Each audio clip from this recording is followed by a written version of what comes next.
Иако лансиран лани, Volvo значително го напреди големиот iX90 за идната моделска година.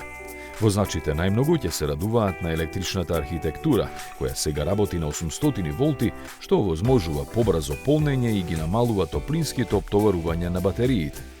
Тоа, заедно со новиот контролен софтвер, поддржува најголема моќност на полнење од 350 киловати, така што сега за 10 минути батериите ќе се дополнат за поминување 250 километри.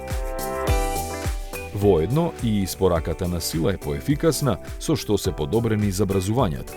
Од другите работи унапредени се безбедносните функции кои му помагаат на возачот, со акцент на заштитата од лизгав асфалт, системот за итно запирање и подобрата интеграција на автоматско повикување помош при несреќа. Подобрени се и функционалноста на управувањето по темница, како и асистенцијата за паралелно паркирање. Но тоа не е се. iX90 ќе се нуди и со електрохроматскиот панорамски покрив представен кај IS90.